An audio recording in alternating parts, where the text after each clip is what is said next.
குருவே சரணம். அனைவருக்கும் வணக்கம். சோல்மேட்னா என்னன்றதை பற்றி தான் இந்த வீடியோவில் பார்க்க போகிறோம். சோல்மேட் அப்படின்னா நிறைய பேர் என்ன நினச்சிக்கிறாங்கன்னா, எனக்காகவே ஒரு ஆன்மா இந்த உலகத்தில் பிறந்திருக்கு, அந்த ஆன்மா எனக்காக மட்டும்தான் பிறந்திருக்கு, என்னைய சந்தோஷப்படுத்த மட்டும்தான் பிறந்திருக்கு, என்னைய சந்தோஷமாக பார்த்துக்க, நான் அதை சந்தோஷமாக பார்த்துக்க பிறந்திருக்கேன், அதுவும் பிறந்திருக்கு, அதனால அது என்னைக்காவது ஒரு நாள் என்னை தேடி வரும், நாங்கள் 2 பேரும் கல்யாணம் பண்ணிட்டு ஜாலியாக வாழ போகிறோம், குழந்தை குத்திக்கு போகிறோம் அப்படின்னு நினச்சி சொல்கிறாங்க. ஆனால் உண்மையான அர்த்தம் அப்படின்னா சோல்மேட்டுக்கு என்னென்னா, அது வெறும் ஆணுக்கும் பெண்ணுக்கும் மட்டும் இருப்பது சோல்மேட் அப்படின்றது கிடையாது. சோல்மேட் அப்படின்னாவே அது உடல் சம்பந்தப்பட்டது அல்ல. சோல்மேட் அப்படின்னா அது மனம் சம்பந்தப்பட்டதும் அல்ல. உண்மையான சோல்மேட்னா என்னென்னா, அந்த சோல்னாவே அர்த்தம் என்னென்னா ஆன்மா அப்படின்னு அர்த்தம். அப்போ மேட் அப்படின்னா துணைன்னு அர்த்தம். அப்போ சோல்மேட்னா என்ன அர்த்தம்? ஆன்ம துணைன்னு அர்த்தம். அது ஒரு பொண்ணுக்கு பையனாகவும் ஒரு பையனுக்கு பொண்ணாகவும் மட்டும்தான் இருக்கணும்னு அவசியம் இல்லை. இதை நீங்கள் லெஸ்பியனாவோ கேவாவோ அப்படின்னு நீங்கள் நினைக்கக்கூடாது. இதை நீங்கள் எப்படி பார்க்கணுன்னா, சோல் அப்படின்னாவே பரிசுத்தமானது, சோல் அப்படின்னாவே ஆத்மா சம்பந்தமானது, இறைவன் சம்பந்தமானது. அப்போ சோல் அப்படின்றது இறை சம்பந்தமாக இருக்கக்கூடிய காரணத்தினால் அது நன்மையை மட்டுமே விரும்பும். இறைத்தன்மை என்பது பிறருக்கு உதவி செய்வதன் தன்மையில் இருக்கும், பிறரை புரிந்து கொள்வதில் இருக்கும், பிறர் நலனை நாடுவதில் இருக்கும். அவர்களுக்கும் வலிக்கும்ல, அவங்களுக்கும் ஒரு தேவை இருக்கும்ல, அவங்க என்ன மாதிரியான மைண்ட் செட்டில் யோசிச்சுருப்பாங்கன்னு சொல்லி எப்போதும் அந்த சோல்மேட் அப்படின்னக்கூடிய அந்த பீப்புள் எப்படி இருப்பாங்கன்னா, ஆணுக்கு ஆணு இருக்கலாம், பெண்ணுக்கு பெண்ணு இருக்கலாம், ஆணுக்கு பெண்ணு இருக்கலாம், பெண்ணுக்கு ஆணும் இருக்கலாம், எப்படி வேணாலும் இருக்கலாம். ஆனால் அது உடல் சம்மந்தப்பட்டதல்ல, மனம் சம்மந்தப்பட்டதல்ல, ஆன்மா சம்மந்தப்பட்டதுன்றதுனால அந்த சோல் என்பது இறைத்தன்மையில் ஜொலிக்க ஆரம்பித்து விட்டதன் காரணமாக அந்த மனமும் அந்த உடலும் ஆன்மாவை பிரதிபலிக்கின்றது. ஆன்மா உடலையும் மனதையும் பிரதிபலிக்காது. சோல்மேட்ஸை நீங்கள் கவனிச்சிங்கன்னா இந்த ஆன்மாவை இந்த மனமும் உடலும் பிரதிபலிக்கும். விச் மீன்ஸ் இறைத்தன்மை ஆன்மாவில் பரிசுத்தமாக இருக்கிறதுனால அந்த இறைத்தன்மையானது அவங்களோட வேர்ட்ஸில், அதான் மனதின் மூலமாக, நடந்து கொள்ளக்கூடிய நடத்தையின் மூலமாக, அவங்க மனநிலையின் மூலமாக, வாழ்க்கை தன்மையின் மூலமாக, உடல் அசைவுகள், அந்த உடல் என்ன ஆக்டிவிட்டீஸ் பண்ணுறது, இதையெல்லாம் பொறுத்து தான் சோல்மேட் என்பதை நாம் முடிவு செய்ய முடியுமே தவிர, பெரும்பாலான நபர்கள் தவறாக புரிந்து கொள்வது என்னவென்றால், உடலும் இணைவதற்காக ஆன்மா துணை போகிறதுன்னு நினைக்கிறாங்க. அது அப்பட்டமான பொய். அப்படி இருப்பதற்கு வாய்ப்பே கிடையாது.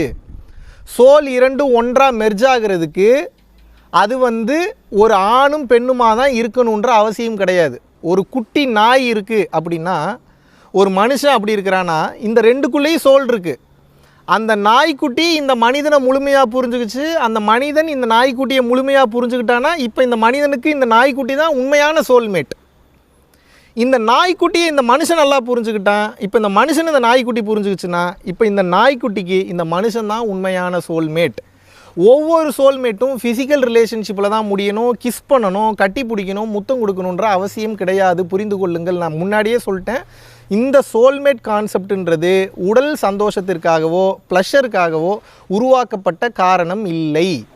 சோல்மேட் என்ற கான்செப்ட் எதற்காக உருவாக்கப்பட்டதுன்னா, பரிபூரணமாக இறைத்தன்மை பெற்ற 2 ஆன்மாக்கள் எப்படி இருக்கிறது என்பதை புரிந்து கொள்வதற்காகத்தான் ஆன்ம துணையை தவிர, பரிபூரணம் பெற்ற பரிசுத்த தன்மையில் இருக்கின்ற இறைத்தன்மை வெளிப்பட்ட அந்த ஆன்மாக்களை எந்த உடல் தாங்கி இருக்கிறது, அந்த வார்த்தை கவனிங்க, அந்த பரிசுத்தம் பெற்ற அந்த ஆன்மாவை எந்த உடல் தாங்கி இருக்கிறதுன்னு பார்க்கும்போது அந்த உடல் மனிதனாகத்தான் இருக்க வேண்டும் என்ற அவசியமும் கிடையாது. புரிந்து கொள்ளுங்கள். அப்போ சோல்மேட்னா என்னென்னா, எல்லோரும் ஃபிசிக்கல் ரிலேஷன்ஷிப்பே மீன் பண்ணுறீங்க. எனக்கு ஹெல்ப் பண்ணணும், சப்போர்ட் பண்ணணும், அண்டர்ஸ்டாண்ட் பண்ணிக்கணும், அன்கண்டிஷனல் லவ் காட்டணும்னு நீங்கள் நினைக்கிறீங்க. அது மட்டும் சோல்மேட் கிடையாது. அதெல்லாம் ஒரு குவாலிட்டிஸ் ரிலேஷன்ஷிப்பில், அதை நான் பாராட்டுறேன். ஆனால் உண்மையான சோல்மேட்னா என்னென்னா, இறை பாதையில் இருக்கும், இறை பயணத்தில் இருக்கும், தன்னலம் இல்லாமல் இருக்கும், தன் குடும்பத்திற்காக மட்டும் இருக்காது, பிறரின் நலனுக்காக வாழ்ந்து கொண்டிருக்கும் ஒரு உயிர். எப்படி பல பேர் நல்லா இருக்கணுன்ற தன்மையில் தன்னலமற்று செல்ஃப் சென்டர்டாக இல்லாமல் தற்சுதந்திரத்துடன் தன்னிச்சையாக எப்படி சுயநலம் இல்லாமல் பிறருக்காக வாழ்கின்றதோ, அதுபோல இன்னொரு ஆன்மாவும் அதே மனநிலையில் பயணம் செய்து கொண்டிருக்கும். அப்போ இவங்க 2 பேரும் ஃப்ரெண்ட்ஸாக இருக்கணும்னு அவசியம் இல்லை, லவ்வர்ஸாக இருக்கணும்னு அவசியம் இல்லை, அம்மா அப்பாவாக இருக்கணும்னு அவசியம் இல்லை, தெரிஞ்சவனாக இருக்கணும்னு அவசியம் இல்லை, நான் தான் மனுஷனாகவே இருக்கணும்னு அவசியம் இல்லைன்ட்டுனே. அப்போ இத்தனையாக இருக்கணுன்ற அவசியம் இருக்கான்னு கேட்டால் கிடையாது. ஆனால் அந்த 2 ஆன்மாக்களும் எப்போது சந்திக்கிறதோ அந்த காதல் அங்கே நிகழும். நான் என்ன காதலை மீன் பண்ணுறேன்னா, நீங்கள் நினைக்கிற மாதிரி சோகால்டு காதல் கிடையாது, நீங்கள் நினைக்கிற மாதிரி ஃபிசிக்கல் ரிலேஷன்ஷிப் காதல் கிடையாது. அது ஒரு வகையான காதல், அதை நான் தவறுன்னு சொல்ல. இந்த காதல் எப்படி இருக்கும் அப்படின்னா, வார்த்தைகள் இல்லாமல் பேச்சு இல்லாமல் 2ம் சந்திக்கும் போது அதிர்வு ஏற்படும். இருவருக்குள்ளும் அந்த அதிர்வு ஏற்படும். 2 ஆன்மாக்களுக்குள்ளும் அந்த அதிர்வு ஏற்படும். ஏனென்றால் 2 இறைத்தன்மையும் ஃபுல் டென்சிட்டியோடு சந்திக்கும் போது அந்த அதிர்வு கண்களில் கண்ணீரை கொண்டு வரும். பேச்சில்லாமல் புரிந்து கொள்ளும். ஆன்ம உருக்கத்தில் இருக்கும். ஆன்மாவை பரிசுத்தமாக வைத்திருக்கும். அதுதான் உண்மையான சோல்மேட், அதுதான் உண்மையான ஆத்ம துணை.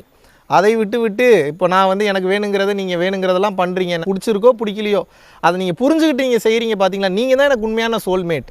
எனக்கு ஒரு பண தேவை இருக்குது, அதை புரிஞ்சுக்காமல் நீங்கள் பண்ணுறீங்களா, நீங்கள் தான் எனக்கு உண்மையான சோல்மேட். எனக்கு ஒரு கஷ்டம் வந்துருச்சு, அந்த கஷ்டத்தை நீங்கள் கிளியர் பண்ணுறீங்க தெரியுமா, நீங்கள் தான் எனக்கு உண்மையான சோல்மேட்டு நீங்கள் நினச்சிங்கன்னா, இதை ஒரு பேங்க்கு கூட பண்ணலாம். உங்கள் கஷ்டத்தை கிளியர் பண்ணுறது ஒரு ப்ரைவேட் ஃபினான்ஷியர் பண்ணலாம், ஒரு ஃப்ரெண்டு பண்ணலாம், ஒரு சப்போர்ட்டிவான வேறு ஏதோ ஒரு நபர் பண்ணலாம். ஆனால் சோல்மேட் என்பது அது கிடையாது. சோல் என்றாலே ஆத்மா சம்பந்தப்பட்டது. இறை வெளிப்படும் தருணத்தில் இறை தன்மையாக இருக்கின்ற அந்த ஆன்மா இறைவனாகவே வாழ்ந்து கொண்டிருக்கும். அப்போ கான்டெக்ஸே இல்லாமல் கூட பல ஆன்மாக்கள் அந்த இறைத்தன்மையில் பயணம் பண்ணும்போது இந்த இறைத்தன்மை பெற்ற ஆன்மாவானது அந்த இறைத்தன்மை பெற்ற ஆன்மாவை சந்திக்கும் போது அதுதான் உண்மையான சோல்மேட், ஆத்ம துணை. விச் மீன்ஸ் என்ன அப்படின்னா, ஒரு துணை அப்படின்னா கூடையாவே துணையாகவே வராங்கன்னு அர்த்தம் கிடையாது. இந்த 2 ஆன்மா சந்திக்கும் போது அந்த 2 ஆன்மாக்களினுடைய பார்வையில் ஒரு எனர்ஜி டிரான்ஸ்மிஷன் நடக்கும். அந்த 2 ஆன்மாக்களினுடைய எனர்ஜி டிரான்ஸ்மிஷன் போதும். அதுக்கப்புறம் இவங்க 2 பேர் சந்திக்கவே இல்லைனாலும் போதும். இந்த ஆன்மாவுடைய ஆற்றல் எலக்ட்ரோ மேக்னெட்டிக் வேவ்ஸ் அந்த பயோ மேக்னெட்டிக் ஃபீல்டில் முழுக்க இந்த ஆன்மாவுக்கு இந்த ஆன்மாவோட ஆரிக் ஃபீல்டுக்கு சப்போர்ட்டிவாக லைஃப் லாங் கூட வரும். இதுதான் உண்மையான சோல்மேட்.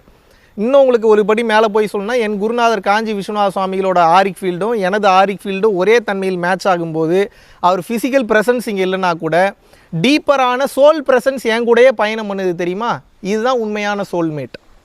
அப்போ சோல்மேட் அப்படின்னா நம் ஃபிசிக்கல் ப்ளஷர்ஸுக்காக பயணம் செய்யக்கூடியவர்கள் அல்ல, நம் மெட்டீரியல் லைஃபுக்காக நம்மை சுகப்படுத்துவதற்காக பயணம் செய்யக்கூடியவர்கள் அல்ல.